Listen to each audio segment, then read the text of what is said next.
louez le Seigneur.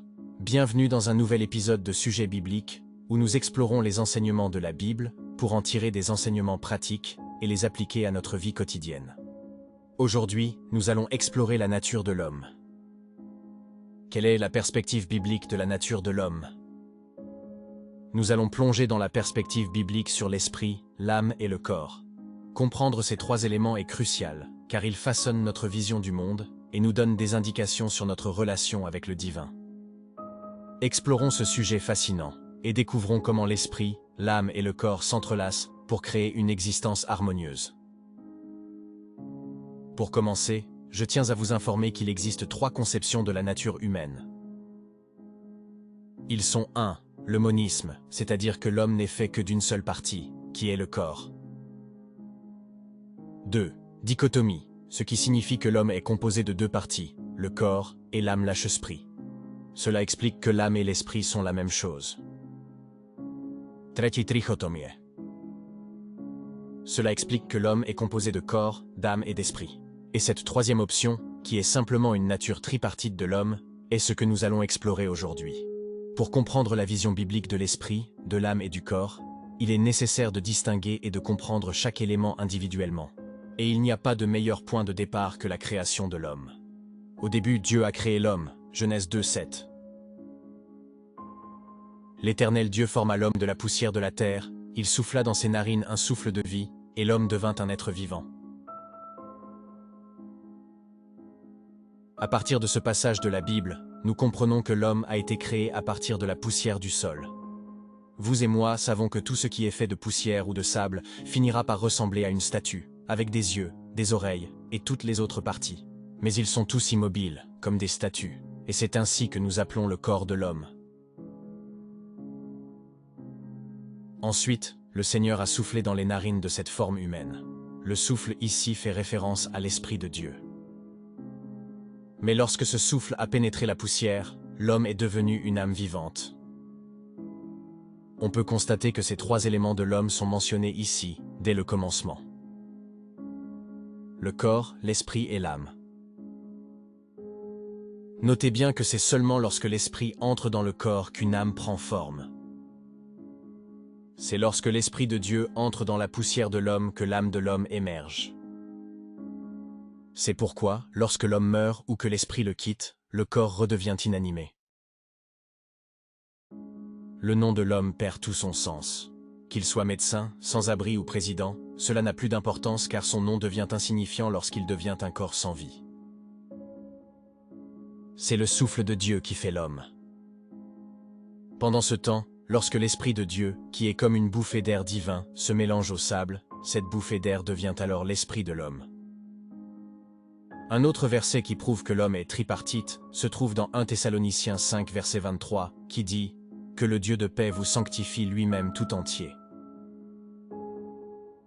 Et que tout votre être, l'esprit, l'âme et le corps, soient conservés irrépréhensibles lors de l'avènement de notre Seigneur Jésus-Christ. » 1 Corinthiens 14, verset 14-15 dit également « Si je prie en langue, mon esprit prie, mais mon intelligence est stérile, car elle ne comprend pas ce que mon esprit dit. Alors que dois-je faire? Je prierai avec l'esprit, par le Saint-Esprit qui est en moi. Et je prierai avec mon cœur, en utilisant des paroles que je comprends. Je prierai avec l'esprit, par le Saint-Esprit qui est en moi. Et je chanterai avec mon cœur, en utilisant des paroles que je comprends. » De plus, Hébreux 4 verset 12 affirme que la parole de Dieu est vivante et efficace, plus tranchante qu'une épée quelconque à deux tranchants, pénétrante jusqu'à partager âme et esprit, jointures et moelles. Elle juge les sentiments et les pensées du cœur.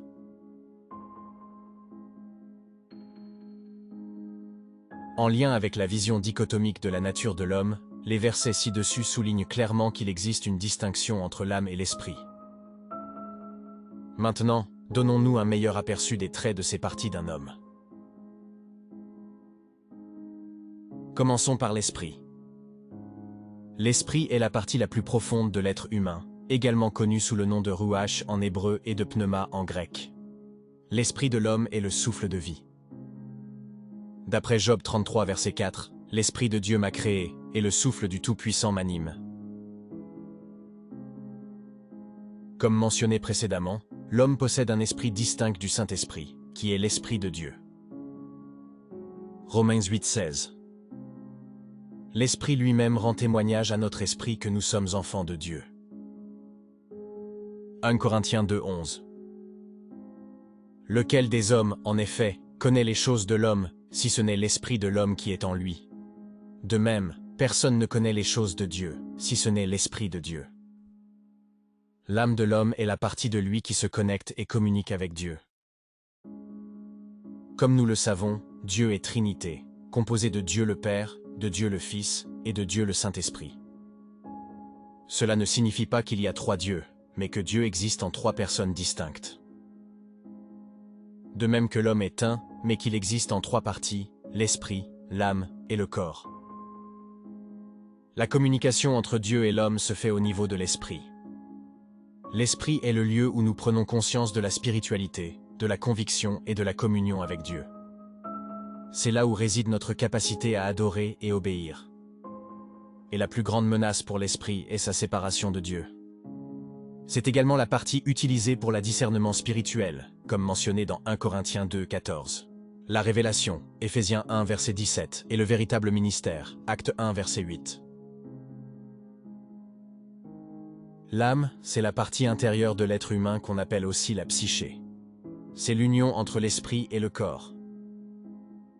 Un autre terme pour l'âme comprend l'intelligence ou le cœur. L'âme englobe l'intelligence, la volonté et les émotions. C'est là où réside notre personnalité et notre individualité. L'âme est l'endroit où se trouvent de nos pensées, nos désirs et nos émotions. C'est la partie de notre être qui traite les expériences, forme des convictions, prend des décisions et exprime les émotions. L'âme est souvent associée à notre vie intérieure et à notre santé mentale. Il peut ressentir de l'amertume, de la douleur, de la colère et de l'envie. Proverbe 14:30. On peut dire un mot et blesser profondément. L'âme est également le lieu de résidence de la nature pécheresse de l'homme. Marc 7, versets 21 à 23 dit « Car c'est du dedans, c'est du cœur des hommes, que sortent les mauvaises pensées, les adultères, les impudicités, les meurtres, les vols, les cupidités, les méchancetés, la fraude, le dérèglement, le regard envieux, la calomnie, l'orgueil, la folie. Toutes ces choses mauvaises sortent du dedans et souillent l'homme. » Puisque l'âme est la connexion entre l'esprit et le corps. L'âme est la partie de l'homme qui fait des choix. Il peut pencher vers le corps ou l'esprit. C'est là où se trouve notre conscience, capable de distinguer le bien du mal. Le corps est la partie visible d'un homme. On l'appelle aussi le soma. C'est la partie matérielle de l'homme que l'on peut observer dans un miroir. C'est le moyen par lequel l'âme interagit avec le monde physique qui l'entoure. Un autre terme pour désigner le corps est la chair, qui est caractérisée par les 5 sens physiques, l'odorat, le goût, le toucher, l'ouïe et la vue. Le corps a des besoins physiques tels que la nourriture, l'eau, un abri, des vêtements, le sommeil et bien d'autres choses. Bien que l'esprit et l'âme soient des entités non physiques, elles ont besoin d'un véhicule physique pour se manifester dans ce monde. Le corps sert de résidence temporaire à l'esprit et à l'âme, nous permettant d'exprimer nos expériences spirituelles et émotionnelles de manière tangible. Les gens peuvent ressentir de la douleur dans leur corps physique. Maintenant que nous avons identifié les 3 parties d'un homme, il est temps de les mettre en relation. Comprendre comment l'esprit, l'âme et le corps sont liés est essentiel pour atteindre l'unité et vivre en harmonie avec le plan divin de Dieu. Donc, pour revenir à notre point sur la création, nous avons compris que dès qu'un homme possède une âme et un esprit, il devient indépendant de Dieu et davantage attiré par le monde visible qui l'entoure. Voyons les choses comme ça. Quand un enfant naît, la quantité d'esprit et de corps est grande, tandis que l'âme est petite. C'est pourquoi, en tant qu'enfant, la capacité de réflexion ou la personnalité de l'enfant est limitée. L'esprit de l'enfant est encore pur et n'est pas corrompu. Jésus a dit dans Matthieu 18, verset 3, et a dit « Et dit, je vous le dis en vérité, si vous ne vous convertissez et si vous ne devenez comme les petits-enfants, vous n'entrerez pas dans le royaume des cieux. » Mais à mesure que l'enfant grandit, il commence à réagir de plus en plus au monde qui l'entoure. Il fait face à l'amour de ses parents ou l'inverse, de ses amis, de ses collègues et du monde qui l'entoure en général. Il commence à avoir des émotions, et l'âme commence à s'agrandir, ainsi que le corps, ce qui à son tour rend l'homme spirituel endormi ou meurt. C'est pourquoi Genèse 6 verset 5 dit « L'Éternel vit que la méchanceté des hommes était grande sur la terre, et que toutes les pensées de leur cœur se portaient chaque jour uniquement vers le mal. » Le corps envoie des signaux à l'âme, et inversement. On peut dire la même chose de la relation entre l'esprit et l'âme. Ce que l'homme voit, entend, touche et sent influence sa façon de penser, son état d'esprit et ses actions. C'est pourquoi Jésus dit « Prenez garde à ce que vous entendez » Marc 4, 24. Et Job a exprimé ses intentions en disant « J'avais fait un pacte avec mes yeux » Job 31, verset 1. C'est pourquoi il y a toujours une lutte dans l'âme, car chaque jour elle doit choisir entre écouter et répondre, que ce soit selon l'esprit ou le corps. Pendant ce temps, l'essence fondamentale de l'homme est d'être spirituel, car Dieu souhaite que l'homme soit connecté à lui et guidé par sa souveraineté. L'esprit d'un homme est la bougie du Seigneur. Proverbe 20, verset 27. Comme nous l'avons noté précédemment, l'esprit de l'homme meurt graduellement au fur et à mesure que l'homme grandit, mais il est essentiel pour la communion avec Dieu. C'est pourquoi il est essentiel de régénérer ou recréer l'esprit avant de pouvoir entrer en communion avec Dieu et l'adorer de manière authentique. Ésaïe 57, verset 15. Car ainsi parle le Très-Haut, dont la demeure est éternelle et dont le nom est saint. J'habite dans les lieux élevés et dans la sainteté. Mais je suis avec l'homme contrit et humilié, afin de ranimer les esprits humiliés, afin de ranimer les cœurs contrits. Jean 4, verset 24. Dieu est esprit, et il faut que ceux qui l'adorent l'adorent en esprit et en vérité. Et une fois que l'esprit est régénéré, la suite logique est le renouveau de l'âme. La pensée doit être renouvelée. Romains 12, verset 2. Ne vous conformez pas au siècle présent, mais soyez transformés par le renouvellement de l'intelligence, afin que vous discerniez quelle est la volonté de Dieu, ce qui est bon, agréable et parfait. L'esprit dans un état non renouvelé est charnel ou reprouvé. Romains 1, verset 28. Parce qu'il est dirigé par la chair. Et un esprit charnel ne peut pas plaire à Dieu. Romains 8, 8. Il est constamment sous une condamnation perpétuelle. Romains 8, verset 1. Et peut être facilement manipulé par le diable. Le renouvellement de l'esprit est nécessaire pour penser et agir selon la volonté de Dieu. Et cela ne peut être atteint que par la sanctification et la purification, en se lavant avec la parole de Dieu comme avec de l'eau. Éphésiens 5, verset 26. Jacques 4, 7. Comme le miroir artificiel est utilisé pour refléter le corps, la parole de Dieu est le miroir de l'âme. Elle reflète l'esprit renouvelé. Dieu veut que chaque décision dans la vie soit prise en se basant sur l'esprit et en s'appuyant sur sa parole. Cette réponse n'est possible que lorsque l'esprit est transformé et renouvelé par la puissance de sa parole. C'est un processus qui conduit progressivement à la transformation en l'image de Dieu.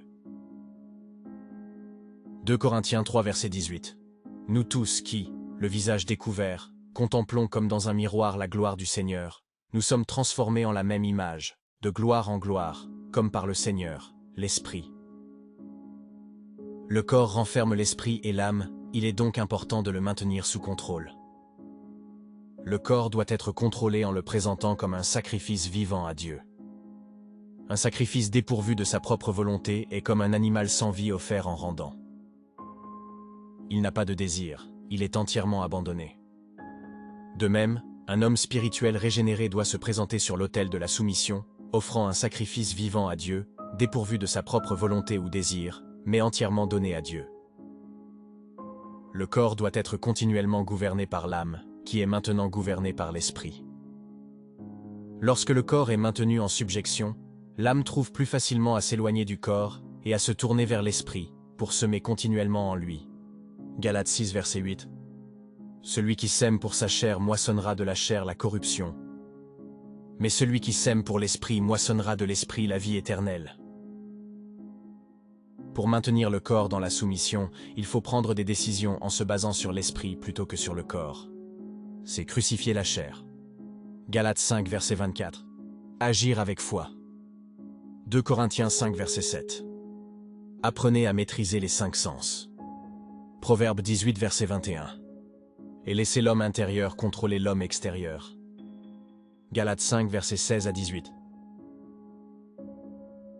En conclusion, l'homme est un être spirituel qui possède une âme et habite un corps, et l'essence fondamentale de l'homme est de nature spirituelle.